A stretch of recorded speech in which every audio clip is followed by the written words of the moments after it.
Fala galerinha do xadrez, tudo beleza? Começou o Meltwater Champion Chess e a gente tem aqui o Hans Niemann jogando, galera. Ele vai enfrentar a lenda do xadrez mundial, Boris Gelfand. Jogador nascido na Bielorrússia, jogou e joga pelo país de Israel, tem a cidadania israelense e chegou a ser...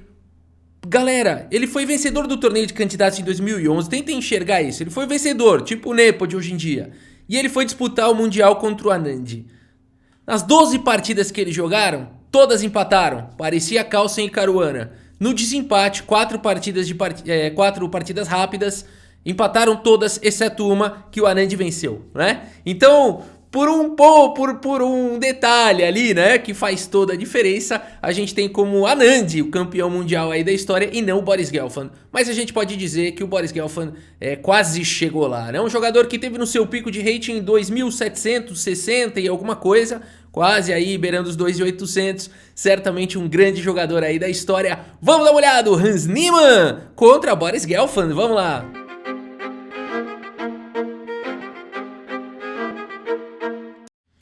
Muito bem, galera, passada, né, aqui a polêmica de Hans Niemann, a comunidade mundial enxadrística entendeu com o silêncio de Magnus Carlsen que Hans Niemann não tem nenhum indício que prove que ele usa cheat ou usa engine, alguma coisa desse tipo, que foi uma bola levantada pelo Nakamura por conta de episódios em que Hans Niemann fez isso no passado, né? Foi banido, inclusive, do Chess.com na época, fez isso há alguns anos atrás e, segundo ele, ele não faz mais, né? E até porque agora esse torneio é um torneio online, tá? Mas os jogadores são filmados e também, claro, a equipe anti-cheat, de detecção de cheat, certamente está muito em cima do Hans Niemann.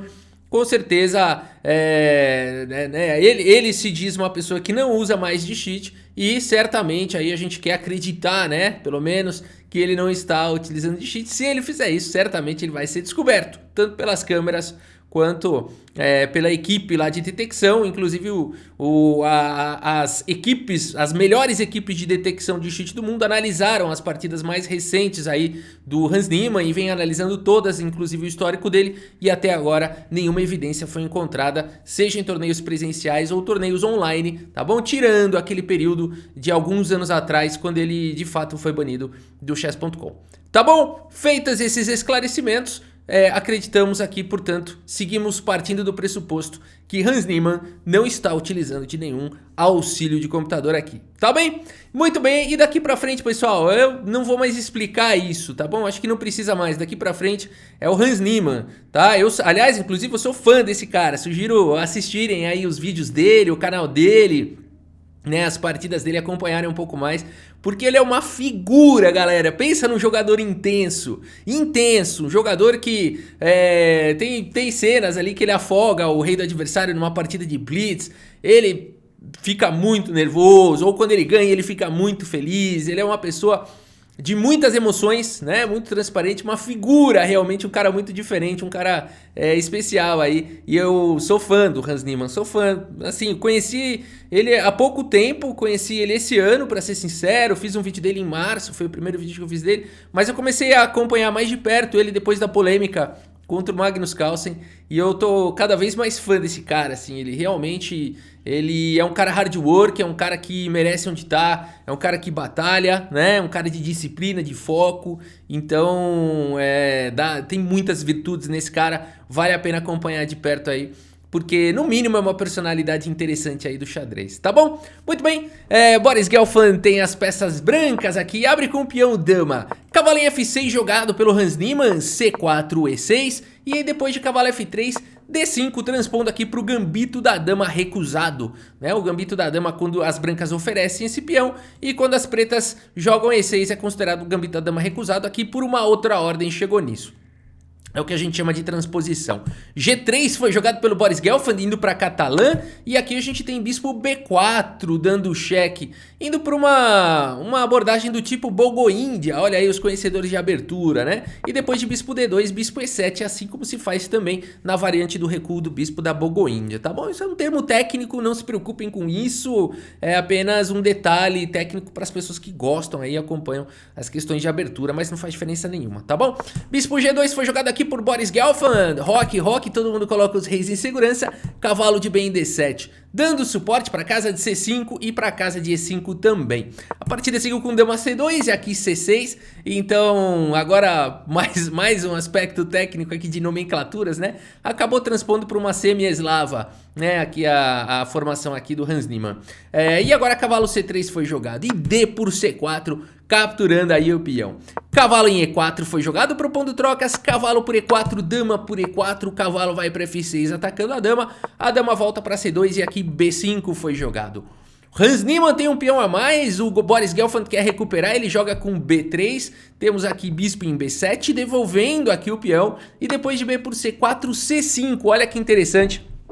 Já abrindo a diagonal do bispo e atacando o peão central, né? Então aqui, para uma variante bem interessante, joga o Hans Niemann, uma variante que inclusive foi jogada ano passado entre Boris Gelfand de brancas e Vincent Keimer de negras, tá? Então percebam que o Boris Gelfand não gastou nada no relógio aqui para jogar isso, ele jogou tudo ao toque. O Hans Niemann, não sei se está escondendo o jogo, né? Se ele demorou um pouquinho aí, mas ele tá sabendo o que ele tá fazendo. Eu acredito que sim. Acredito que ele tenha se preparado para jogar contra Boris Gelfand. E aqui a gente tem então uma posição onde o Gelfand jogou ano passado contra o Vincent Keimer e venceu de brancas, tá? Inclusive, como continua mais pra frente, eu vou falar o ponto que muda. Por enquanto, C por B5, seguindo da mesma partida do Keimer, C por D4. E aqui sim, na partida contra o Vincent Keimer, o Boris Gelfand jogou torre de F em D1 e acabou vencendo, tá? O Keimer na partida jogou com dama B6 e depois de A4, cavalo E4...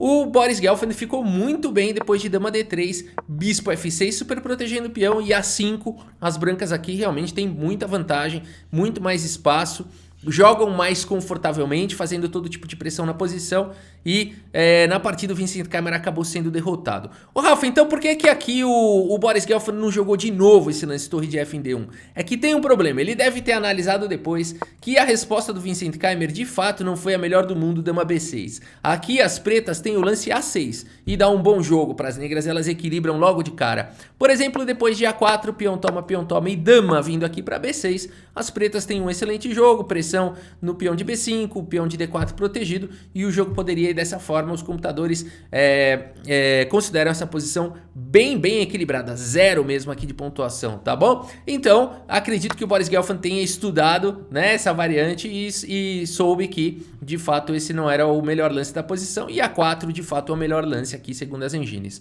E aqui, o Hans Niemann já vai, então, a gente já tem uma posição nunca jogada, uma novidade teórica aqui, portanto, do Boris Gelfand, e aqui o Hans Niemann faz esse lance bispo E4, um lance que a gente não espera em geral, né? Passando o bispo com uma ideia muito clara de colocar a dama em D5 e pressionar a diagonal de casas claras com o bispo na frente, né? Muito interessante essa ideia aqui do Hans Niemann.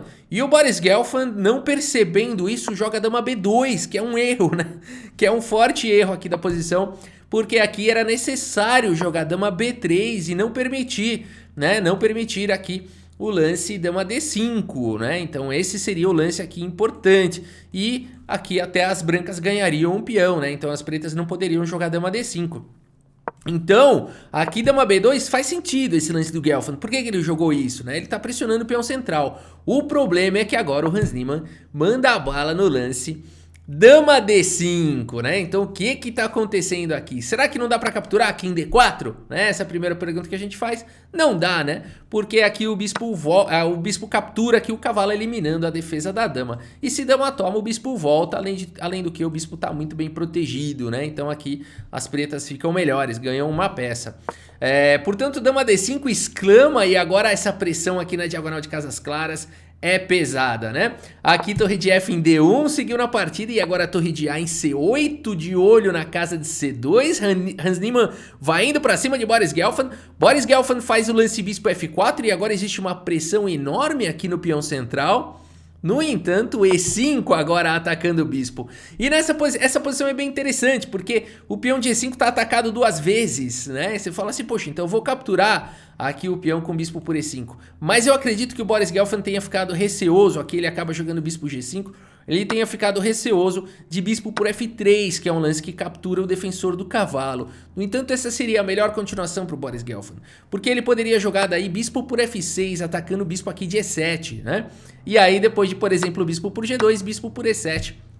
E as brancas têm um peão a mais. Rafa, mas aqui vai dar checkmate. Bispo H3 está ameaçando dama G2. Tudo bem, F3 poderia ter sido jogado. E depois de um torre E8, bispo volta, sei lá, para A3 de repente. E as brancas têm um peão a mais, mas as pretas têm boa atividade. Certamente uma partida ainda muito emocionante, mas com chances para os dois lados. O Boris Gelfand não tem nada de errado nessa posição. Na verdade, as pretas vão ter que lutar por um empate aqui, porque as brancas têm um peão a mais. E, inclusive, se as brancas conseguirem fazer um peão passado aqui na ala da dama, isso pode ser até difícil de segurar, né? Então aqui o Boris Gelfand tinha que jogar esse bispo por E5, ó. Foi um blefe aqui do Hans Niemann esse lance E5 e deu certo, confundiu aqui o Boris Gelfand. Aliás, cada vez mais eu vejo que uma característica do Hans Niemann é essa, lembra um pouco, não o estilo de jogo do Mikhail Tal, mas a compreensão que ele tem que ele tá jogando contra um ser humano do outro lado, né? Isso dá pra perceber em várias das partidas do Hans Niemann. Ele olha muito quando é no presencial, ele olha muito, toda hora ele olha. Percebam isso nos vídeos dele, toda hora ele tá olhando pro adversário, que era uma característica do Mikhail Tal. Ele ficava vendo se o adversário tava nervoso, se tava calmo, agitado, com medo, feliz. Ele mexia muito com o psicológico, dava um sorrisinho, blefava o Mikhail Tal, dava um sorrisinho tipo, tô ganho, e não tava. Fazia umas coisas assim, e cada vez mais eu vejo que o Hans Niemann também faz dessa forma, né? Ele justificou inclusive o lance que ele fez contra a Lireza Firuja, né? Também com essa característica de mexer com o psicológico do adversário, que não é nenhuma novidade no xadrez, né? Judith Polgar, inclusive, coloca bastante peso nessa questão, a lenda húngara Judith Polgar, né? A melhor jogadora da história. Muito bem, galera, bispo G5 foi jogado e nessa posição Hans Niemann simplesmente faz lance torre C2, e no lance 20, Boris Gelfand, a lenda do xadrez mundial, abandona aqui a partida. Que coisa, um detalhe aqui do Boris Gelfand, né? A dama em B2 acabou sendo ruim, né? Tinha que jogar a dama B3 e foi castigado rapidamente aqui por esse prodígio aqui, o Hans Niemann, né? O confronto de gerações aqui, sempre muito bonito de acompanhar, né? Nessa vez aqui não deu pro Boris Gelfand contra o Hans Niemann. E aqui abandonou porque não dá mais, pessoal. Aqui você tem que colocar a dama em segurança. Tá vindo torre por E2, eliminando um dos defensores do cavalo. A pressão é muito grande. As brancas teriam que jogar aqui, além de tudo a dama tá atacada, né? Teriam que jogar o desesperador torre D3 pra trazer mais uma proteção e entregar qualidade, né? E aqui várias continuações seriam possíveis, mas se você quiser jogar de uma maneira bem simples, só toma mesmo a torre e depois tira a torre daí, né? Joga um torre A2, por exemplo. Agora, se você quiser sofisticar, você pode inclusive sacrificar aqui a torre e começar a avançar no centro, né? Até porque você vai estar atacando o cavalo, vai estar dando um duplo e eliminando o protetor do bispo, né? Mas aqui é um pouco mais sofisticado, simplesmente torre A2 também já dá uma boa vantagem aqui para as negras, né? Ah, Rafa, mas eu quero ver essa linha com torre por F2. Tá bom, torre por F2, rei por F2, E4, dando um garfo. E depois de cavalo por D4, por exemplo, aqui simplesmente cavalo G4 com cheque primeiro e depois de rei G1, dama por G5. E as pretas têm uma posição com certeza vencedora, né? Aqui a dama tá atacada, dama por E4 e as pretas vão colocar uma pressão infinita aqui nas casas escuras, né? Por exemplo, bispo D4, torre F1, torre D8. Como é que defende isso? Não dá mais, né? H4, tira a dama numa boa, pode trocar as damas e o cavalo não tem defesa. Ah, mas eu contra-ataco o teu cavalo, não dá tempo, o bispo toma com cheque, né? E o cavalo escapa. E as pretas têm com certeza uma peça a mais, com certeza uma posição aqui vencedora, né? Boris Gelfand contra Hans Niemann, vamos dar uma olhada no relatório aqui do chess.com e a gente tem aí 90,4% de precisão aqui para o Hans Niemann, foi muito bem, 83,9%, Boris Gelfand jogou demais, mas a gente percebe aqui no gráfico que realmente o problema dele foi jogar com dama B2, né? Se tivesse jogado com dama B3, você vê como um detalhe ali pode fazer toda a diferença, mas realmente a pressão na diagonal de casas claras ficou insustentável, né? Mas é isso, galera, a gente segue cobrindo mais partidas aqui, tá bom? Do Meltwater Champions, que voltou, que entrou agora aí, começou, né? Com grandes jogadores, Magnus Carlsen, Praggnanandhaa, Hans Niemann e tantos outros, tá bom? Guiri e tantos outros aí, Ivanchuk, inclusive, tá bom? a gente segue trazendo mais partidas aí pra vocês. Espero que vocês tenham gostado do vídeo. Muito obrigado pela sua audiência. Um grande abraço pra todos vocês e até a próxima. Valeu!